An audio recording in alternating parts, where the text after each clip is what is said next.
Pagkatapos noong talo nitong Converge Fiber Access dito sa NLEX Road Warriors kagabi, ay mukhang nakikita na natin na magkakaroon ng pagbabago dito sa roster nila. Mukhang hindi na raw nagugustuhan ng management yung very inconsistent performance nitong Converge. Panalo, talo, panalo, talo.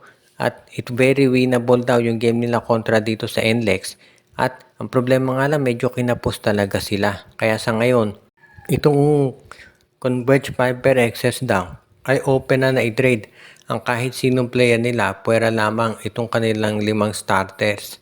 Itong si Shonny Winston, Alex Stockton, Baltasar, Arana at Heading. Pero yung iba nilang mga players katulad dito sila Jeyo Ambohot, sila Kevin Rakal at yung iba pang nasa bench nila ay bayag na raw sila na i-trade talaga. Depende na lamang yan kasi kung sino may offer na kapalit. Sa mga nabanggit na players, mukhang ang pinakamataas ang value dyan na ito si Jeyo Ambohot at itong si Pau Havillonar. Kaya aabangan na lang ngayon kung sino ang kukunin at kung sino magiging kapalit. Sa ngayon kasi mukhang ang hinahanap talaga ng Converge ay isa pang scorer na magdadagdag ng additional options dito sa kanilang lineup na alam natin medyo nagiging predictable na itong Converge Fiber Xers. Kung sakasakali, sabihin nga ng mga fans na talagang isang dahilan kung ba't sila nahihirapan ay wala si Jordan Heading. Pero kailangan tanggapin talaga na may injury si Heading at hindi pa nakababalik. Kaya nga kailangan abangan na lang kung sino yung mga players na pwede nilang makuha. In any case, magandang trade option itong si Ambohot at si Havillonar at sigurado na merong makukuha ang Converge na mahusay na kapalit dyan. Ang tanong na lamang ay kung sino at kung ano ba ang hahanapin ng Fiber Xers. Isa pa bang big man, isa pa bang wingman o scoring guard? Depende na lamang yan kung ano mapipili nitong si Coach Franco Atienza, pero pagbabago ang kailangan. Samantala naman, itong Magnolia Chicken Templado ayon sa mga reports ay ready na nga na gumawa ng trade kasama dito sa Converge Fiber Xers.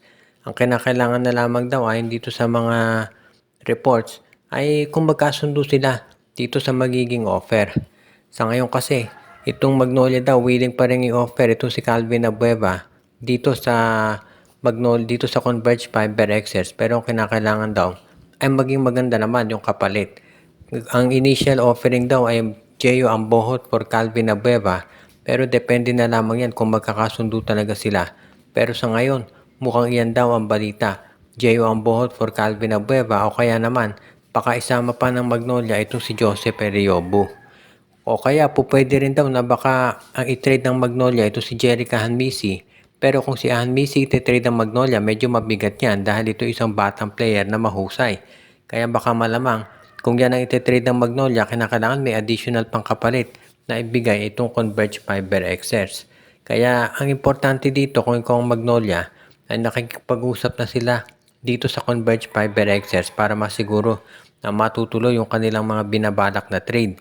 Dahil sa ngayon, itong Magnolia, hindi sila nagmamadali sa trade dahil maganda naman yung nagiging performance nila. Pero ang gusto na siguraduhin ng Magnolia ay kung talagang gusto makuha ng Converge itong si Abueva, abay gawin na habang maaga pa para matuloy na talaga at syempre makapag-move on na itong Magnolia at mag-focus na sila dito sa kanilang iba pang gagawin para maging mas malakas yung sasabihin nating dating nila pagdating dito sa playoffs kung saan inaasahan ng marami na talagang aangat pa yung nilalaro nitong mga players ng Magnolia lalo na kung may makuha silang solid mula dito sa Converge na sa ngayon daw ay mukhang ready na talaga na gumawa ng mga major moves at makipag-trade sa hot shots.